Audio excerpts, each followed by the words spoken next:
Hey folks, how's it going? I am re-releasing this short, but I think good interview I did with Jerry Lewis, who has passed away. He was 91. He lived a long time. There are very few people that who have no feelings about Jerry Lewis. You either hate him or you love him, but you have an opinion. Now, I didn't really know much about Jerry Lewis. I knew who he was. I knew what he did. I'm not sure he was exactly my kind of comedy, but as I got older and when I got the opportunity to talk to him and really looked at his career and what he contributed to filmmaking and to comedy and to, comedy teams, Martin and Lewis were tremendous. They were an awesome force in comedy. Jerry Lewis's movies are very well appreciated by people who like movies. He did some very unusual things. He did some things technically that were very groundbreaking and still used today. He started in vaudeville, I believe, or going back that far. And no matter how you feel about Jerry Lewis, whether you hate him or you love him, because he was a difficult man, there's not very many good interviews. He was notoriously difficult in interviews. But no matter how you feel about him, there's one thing that you gotta say, that you gotta realize, that there was nobody like Jerry Lewis. There is no other Jerry Lewises. He was it. He was an original, an authentic, whatever he was. Physical comedian, entertainer, clown, filmmaker, screenwriter, whatever you want to say about him. He lived a long time. He had a lot of opinions, but there was nobody like Jerry Lewis. Now, we're reposting this, and it didn't go up that long. It was never released as a full interview because it wasn't. And what was surrounding that, I'll tell you again. The opportunity to interview him came around a junket that he was doing for a film that he made a few years ago called Max Rose. And he did a great job in that movie, but this was our window. We were pitched, do you want to interview Jerry Lewis? And we said, yes. Our interviews are about an hour long. We need to sit down with him, preferably at the garage. Well, that wasn't going to happen. They said we could do it at the Beverly Hills Hotel, I think it was. And we requested that he not do any interviews before, because I've dealt with people his age before. They get tired. And I got there, and the publicist had him in a room with USA Today, and I said, how long has he been in there? And they said, like an hour. And I'm like, what are you doing to me? You're killing me. I didn't say that. I said, this is going to be a problem. They're like, no, he's doing great. So we sat down, we got off to a good start. It was rolling, it was great, and then like a half an hour in, he goes, that's it, out of nowhere in the middle of everything. I don't think he was being difficult during the interview. I think that I got through to him, and I think he was having a nice time. I think he had it in his head that it was a half an hour. I don't think it was personal. He may have had to go to the bathroom, he may have been tired. I really feel like he had it in his head that it was a half hour. Either way, it was abrupt. I was left hanging. But this is what we got. And this is very recent, this conversation with Jerry. I sat down with him. It was about a year ago this week. In my calendar, it says we did the interview August 25th, 2016. So this is me and Jerry Lewis having a truncated conversation because he truncated it, but I think it is Jerry in good form. He's connected. We're having a conversation, and he's not being difficult. He's being Jerry Lewis. So rest in peace, Jerry Lewis, and I hope you people enjoy this if you haven't heard it before. It was an honor to talk to him, and I'm sorry that it didn't go on longer, but this is what we got.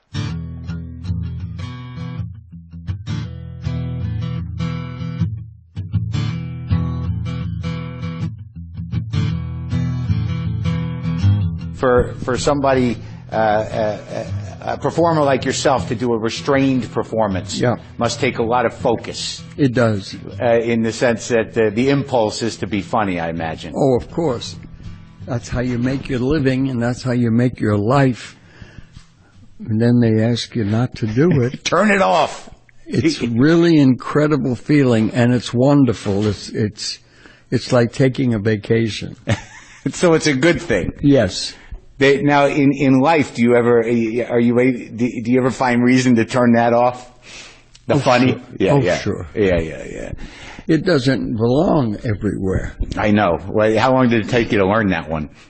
I think probably 15 or 20 years. Oh, really? Yeah, right? It takes a long time to get that as part of your everyday thought process.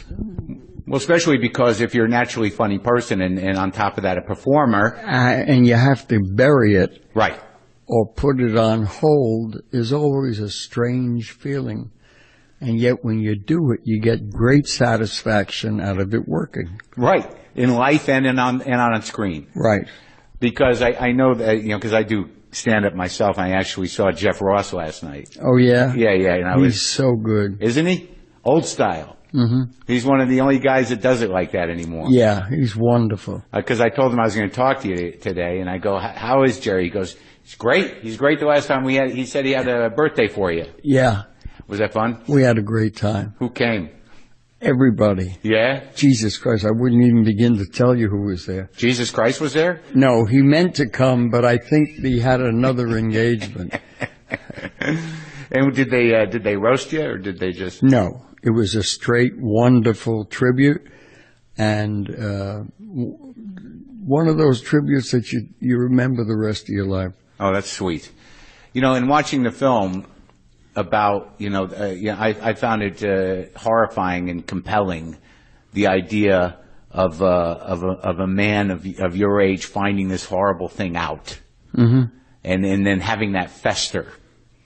Do you, in your life, how far back do your memories go? In terms of I'm from New Jersey. Do you remember Newark when you were a kid? Oh, sure. Yeah? Yeah. Did you ever go back there? Clinton Avenue. Clinton Avenue in Newark. My grandfather's from Elizabeth. Uh-huh. Which is, I think, down the street, basically. Elizabeth was to the right, and then Newark is to the left. And when you were there, what was the neighborhood like? Where were your parents from? Where were they from? Yeah, were they immigrants or no? No, they came straight from Brooklyn. Uh-huh. And what kind of business were they in? My dad and my mom were both show people. And did you, how young were you when you started getting involved? 5. 5? Yep. You were doing stage work? Yep. What were you doing? I was doing a sketch with my dad and a song. Yeah. And I have great recollection of that night. It was a Saturday night. It was at the Swan Lake Hotel. Is that in the Catskills? Yep. Yeah. And I went on stage and did a song, and the song was the theme song of Depression. It was called Brother, Can You Spare a Dime? Right. I did it, and the audience loved it. How do you not love a 5-year-old in a tuxedo? How do you not be a hit, for Christ's sakes? I was a hit before I went on. And the wonderful part about that was that it is the only recollection I have of that period. Because most people forget stuff. Right. Of being 5. Yeah. Yeah. Yeah, of course. I don't understand how I remember that. And most people tell me it was because it was so emotionally, it was emotionally, what's the word I'm looking for? Satisfying. Yeah, satisfying. And at the same time, you have to be careful. Yeah. To put a kid out on stage, it comes with a couple of negative thought processes that go on in the audience, I'm sure. Right. Why are they working the kid? Well, my mom and dad got $40 for the show and 10 extra if the kid went on. Well, there you go. There's your answer. You bet. What was their act without you? Everything. Just a variety show. He was everything. He was my mentor, my teacher, and every time he went on, I learned something. Yeah, and how long did he stay in show business? His whole life? His whole life, oh yeah. How old were you when he passed away? Jesus. My dad was 83 when he passed away. Oh, that's a good run. and my mom was 82. I don't remember. I don't know. Let's do Have you had success yet? Were you you already working? You know, when they? Oh yeah. Oh, so they saw you. Oh God, yes. So they lived long enough to see you with Dean and everything. Oh yeah. Oh, that's exciting. Yeah, that was great. I loved that they made it. Yeah, to see that. In 1946. Yeah. I think that was the last time my folks performed. Oh, really? Yeah. So were they doing the big sort of theaters in New York after? No. They were Borscht style performers. Right. They were in line with Red Skelton and so many other performers. Did they do Yiddish? They did when necessary. Yeah. If they had to. Oh yeah, of course. You get to 1,000 Jews, you got to do something to let them know you appreciate it. And when did you sort of start, do you remember the other acts that were your parents' contemporaries that had an impact on you? Like doing the Borscht Belt, like who were the other acts that you don't remember? I have no idea. All I can talk to you about is my mom and dad. Right. That's all I saw. That's all I allowed into my brain. And if I saw another performer who was really good, I just saw him at that moment and would not take anything from him because it didn't compare to what my folks did. Yeah, there's a double thing there, the emotional connection with your parents, and right. they were the best. Oh, God, yes. Oh, God. When did you start doing your own acts? How old were you? 14. And what was it? A record act. I did mime 2 recordings. Popular records of the day. Yeah. And you just, that's where you developed the slapstick act. That's where I developed mime. Mime. Yeah. I worked very hard on learning the beauty of pantomime. Really? Yeah. How'd you study that? You just, on your own? You just see all those that did it. Yeah. And you did your own version of what you saw them do. And where were you performing at 14? In the Boer Circuit. Oh, really? Yeah. Up in the Catskills? Right. On your own? Were you an opening act? Were you a headliner? No, I was with my mom and dad. Okay. So you were part of the show? Yeah, of course. When did it start to sort of take off? I mean, what were the rooms you were working? Were you doing the dinner clubs? I was doing dinner clubs, yeah. The Glass Hat in New York at the Belmont Plaza. The Culinary Room at the Copley Plaza in Boston. Right. All of the good places, I made sure that I didn't get into the necessary work where you did it because it was necessary. Right. Versus doing it because you loved it. Right. And did you have to deal with, did you do some of those larger dinner clubs, the kind of mob-owned circuit at the time, like in Florida and all those rooms in Ohio and those wasn't there a whole circuit of dinner clubs? Yeah. I didn't play them all, but I did play some of them. Uh-huh. Do you remember those being good experiences? Oh, yeah. Yeah? Every time I went on stage was a great experience. Really? No matter what happened out there, I was taught by my dad, be grateful that they let you go there. Uh-huh. And be grateful that they applaud for you.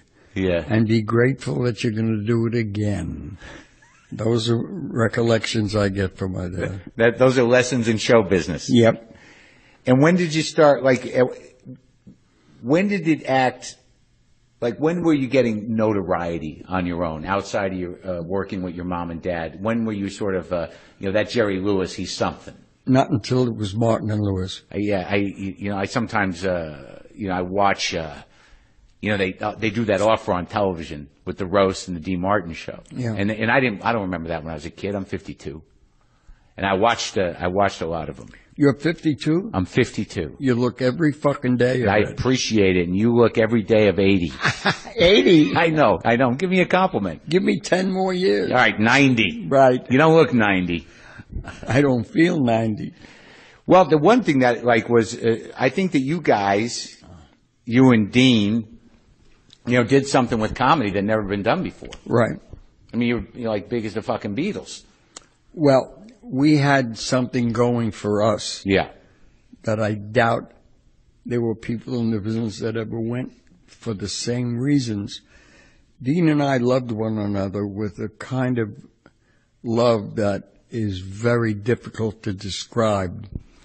And we were rooting performers. When he was on, I was rooting like I never even saw him before, and vice versa. And we had great respect for one another's information, what he knew versus what I knew. And he knew very little about show business. And he called me the preacher. Oh, yeah? Yeah. Because you grew up in it. Huh? You grew up in it. You knew. Oh, of course. Yeah. And anything to do with sets, lights, performing, the elements, what it takes, before you even include the material. Yeah. And Dean loved all of it and loved learning it. And he loved showing me he had it. Right. And vice versa. We had the greatest relationship of any two men that ever lived, and we took it and turned it into gold. Do you miss him sometimes? A lot. Yeah? A lot. There must be a lot of people that are no longer with us that you think about sometimes, huh? Oh, sure. I just think it's so sad that we lose people that still have stuff to teach us. Right. You know, that's one of the things. I'm very selfish about the loss of an individual. Yeah. Because I think I'm not going to get stuff that he could have taught me. Right. But that's a very emotional place. Sure. And like, I imagine that, you know, it's wonderful when people live long enough to share the wisdom. Yeah. Oh, of course. If they share it. Yeah. Yeah. Now, when you were performing with Dean, Yep. did you guys, I mean, because you improvise fairly freely. Oh, yeah. And I imagine that the symbiotic timing of you two, like it had to be like a one-mind thing. Like, Oh, yes, it was. Like, you know, you'd go and he'd wait and then he'd nail his line and then you just... And most of it happened spontaneously. And most of the great stuff was unprepared. And we had such fun Right. getting it to work. Right. I mean, he used to do something that broke me up so badly I Yeah. couldn't give him the next line. And he had the best fun. He would tell me probably 3 times after a show Yeah. how good I was. Oh, He yeah. was wonderful for your psyche and for your ego and your vanity and all that stuff. He was brilliant in how he handled me. And he thought I was pretty smart how I handled him. And we cared desperately for one another. And in terms of the dynamic, were you insecure? I mean, No. Christ almighty, I had more guts than Jimmy Doolittle. so what about Dean? Was he insecure? No. So you guys, I always found him to be a very gracious entertainer when I watch him. I don't know. He was, because he was happy to be there. Yeah. And he was there because he loved to be there. Yeah. So you spent, you know, almost a decade working with him? 10 years, yeah. And when that ended, you guys did several movies, right? And they were popular. It seemed like movies just came out every year then. You just kind of knock them out. Yeah. And it was a system to it. The studio system was different then. Right. They'd churn them out, and they'd get them out as quickly as possible to just follow the success. That's why you become independent. And which is what you did. Yeah. So when you and Dean split, for whatever reason, the reasons that we split were very, very sensible. Yeah. They made great sense. I wanted to do more. Right. Dean wanted to do more. Right. He wanted to be more than a straight man. Right. He sang from his gut. Yeah. And loved it. I loved doing comedy. And the two of us, with the two gloves that we had, is what made us work. Right. Right. And at the time, you guys felt like, well, we did it. Of course. And you, good luck. And We made 2.25 for the team in Atlantic City. That's 12,500. Yeah. And we'd split the 2.25. Yeah. And 11 months later, we were making $12,000. And then the next figure was 50,000. Yeah. And then the next figure after that was 150,000. And before you knew it, we were making $3.5–4 million a year. Separately. Together. Yeah. And you guys left at the top, right? Separately, I made $9. but you were passionate, you know. Oh, yeah. But I gave the audience the same energy for the $9 that I got for 400,000. When you guys stopped working together, you were at the top of your game, right? Yeah. It wasn't diminishing, so that's a smart thing to do. It was the top of both of our games. And then you had some imitators. They just tried to fill the void. Mm-hmm. I talked to Marty Allen a couple of years ago. He was about 93. Was it then? Yeah, well, it was like a year or so ago. Yeah, he's probably 94. Really? Now. Yeah. And he'll still throw out a hello there. A funny kid. Very funny kid. He could dance. Yeah, he could. He could. It wasn't good, but it looked interesting. He was such a nice guy, too. He seems to like to still be a nice guy. Yeah. So the shift out of the team thing, where you knew exactly what you wanted to do? Oh, yeah. Make movies. Yep. And do stand-up live. Yep. And the first movies you made were not written by you. You had a studio deal. Yes. Cy Howard wrote My Friend Irma, which was a radio program. Yeah. And we took it and put it into a film, which was My Friend Irma was our first film. Yeah. Did well? It did well, but not because of us. We were just beginning. Yeah. But we had a lot of fun learning. Yeah. And how many, so you worked with him for a few movies? With Dean? No, not after Dean. On your own, with the studio deal. Oh, on my own? Yeah. Jesus Christ, I made 45 films. I know. But at the beginning, I got the money on me. You do good, because I could you use play a it couple right, bucks. and you can get a good gratuity. I work for tips. That's what I do. That's all I was hoping for. You pay the valet for funny, me. I work for tips. So when you started doing the movies on your own, see, I don't know how the system worked because you were involved with. You signed a deal with a studio, I imagine. Paramount. Right? And you did what? A dozen movies with Paramount? 4 Paramount. Dean and I did 16. Mm-hmm.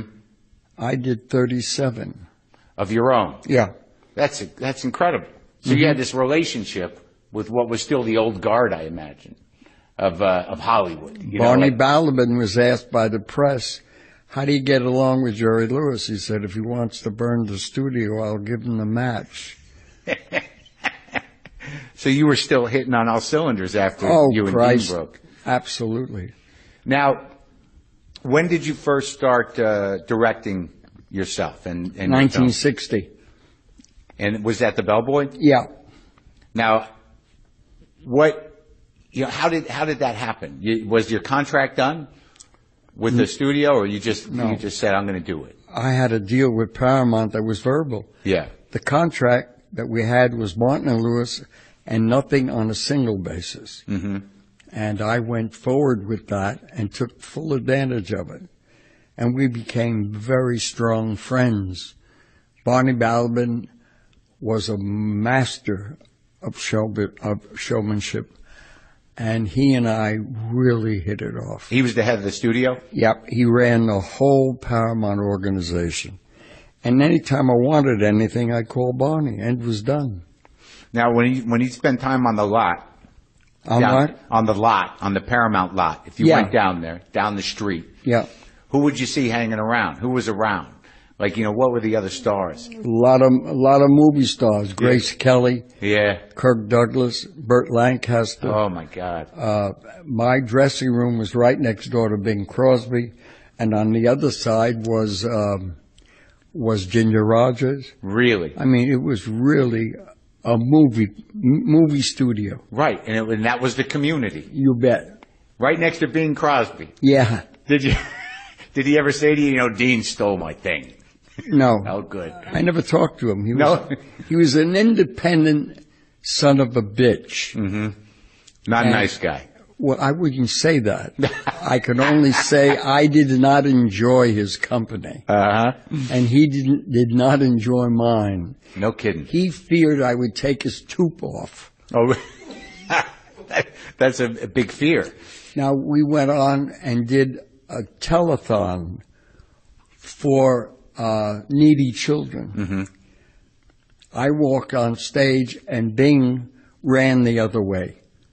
No kidding. I never talked to him again. But he did that maliciously. No, I think he did it out of fear. Huh. He really feared that I was going to do something crazy, nuts right. to him. Right. Never would. Right. But he's just a little nervous, control freak guy. Didn't want to be the guy who was the brunt of the joke.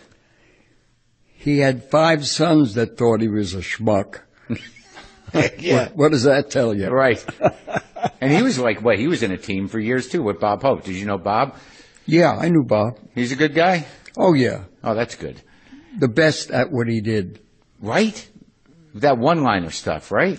Well, his entire career was predicated on what was happening in the world, and I think he was the best at that. Well, I noticed that in the film you got Mort Sahl sitting there. Yeah, and he's a difficult man. I have not interviewed Mort Sahl, and I wanted to interview Mort Sahl. Well, he's nuts. I guess that's another way to put it. He's not as nuts as I am, because my nuts is to give people pleasure. His nuts is because he was an annoyed man. Yeah. Annoyed by the process and annoyed by life in itself. Yeah, he's also one of those guys, not to be rude or anything. He seems to think that he's responsible for a great deal of things. Well, that's okay. Yeah. As long as he lives his life and doesn't step on anybody, it's fine. He's not stepping too hard right now. No. Yeah. But it was nice to see him. It was nice to see him. It's nice to see people working. Right. Because I interviewed Shelley Berman a while back. Before he got, ill. And, some of these guys carry things with them for a long time. Yeah. There's a lot of anger for a long time. I think we're all guilty of that. Yeah? What do you got? Who are you mad at? Who am I mad at? Yeah. Hitler. That's a good one. Tojo. Uh-huh.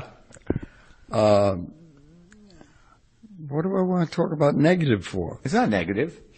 I just, you're a long time in show business, I'm in show business 25 years, and, I've got some things I can't let go of already. But I guess it's Sophie Tucker was 56 years old, and she just wanted to fuck Dean. Yeah. That's it? That's it. That's all I can give you about it. So now, after you do The Bellboy. Yeah. What was the story with that? You just pulled the cameras in? How was the first independent film made for you? I was booked to play at the Fontainebleau in Miami. Florida, right. When I got there and I started to perform, I had a 4-week engagement there. And at the same time, I ran into some static from some of the creative people at Paramount. So I said, let me write my own movie. And I did. And in 9 days, I wrote a 163-page script. Was it something in your mind before, or you just said, what am I going to do? And you're sitting at the hotel, you saw a bellboy, or what? I looked at the hotel and said, I'll shoot everything here. And I did. And the movie made $200 million. So now you're a genius. Of course.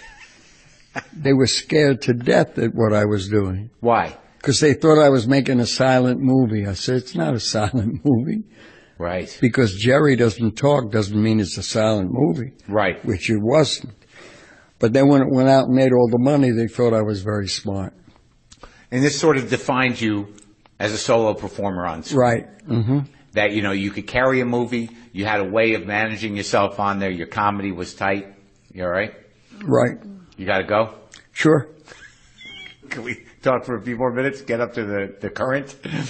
No, you went everywhere there is to go. Yeah. Without today. Uh-huh. Well, we're almost. Yeah, I want to, I want to know more about the building of what you became as a comedic performer. You got 20 hours? Yeah, I do. You? No. Well, you want to move up to teaching? I was curious. I know you taught at USC. I don't want to move anywhere. I've been sitting here a half hour. Yeah. And that's it. We're done? Yep. Okay. Well, it was good talking to you, and I like the new movie. Chris, thank you. If I didn't have the rundown I've got to work today, I'd stay with you, but I can't. Okay, Mr. Lewis, I appreciate your time, and I like the new film. Thank you. I appreciate that, and I hope all of your gigs are great. Oh, you too. Okay. All right. Thank you.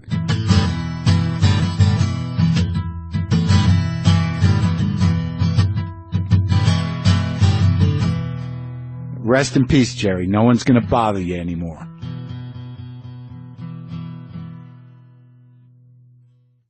We were pitched, do you want to interview Jerry Lewis? And we said, yes.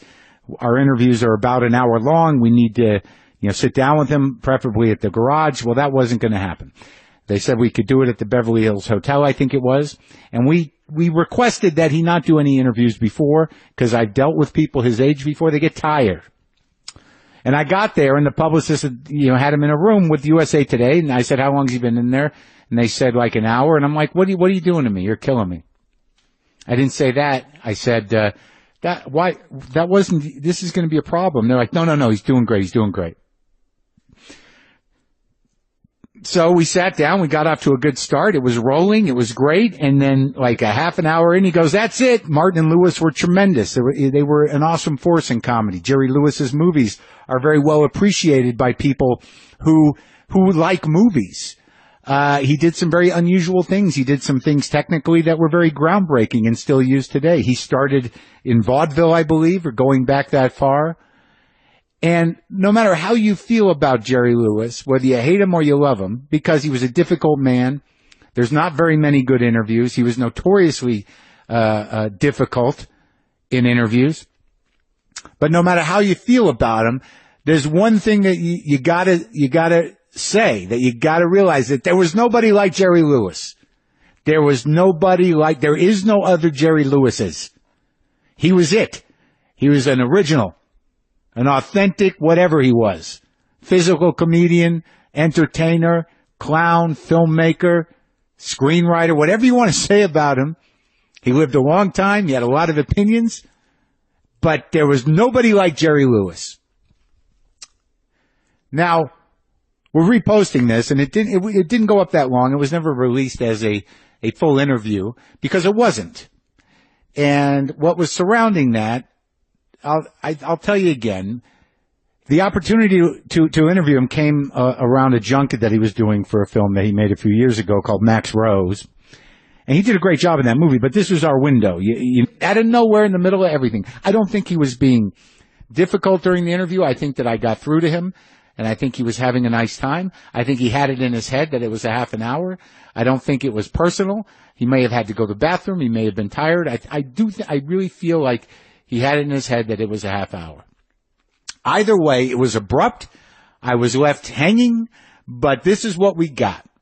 And this is very recent, this conversation with Jerry. I sat down with him. It was about a year ago this week. In my calendar, it says we did the interview August 25th, 2016. So this is me and Jerry Lewis having hey folks, how's it going? I am re-releasing this short, but I think good interview I did with Jerry Lewis, who has passed away. He was 91. He lived a long time. There are very few people that who have no feelings about Jerry Lewis. You either hate him or you love him, but you have an opinion. Now, I didn't really know much about Jerry Lewis. I knew who he was. I knew what he did. I'm not sure he was exactly my kind of comedy, but as I got older and when I got the opportunity to talk to him and really looked at his career and what he contributed to filmmaking and to comedy and to, comedy teams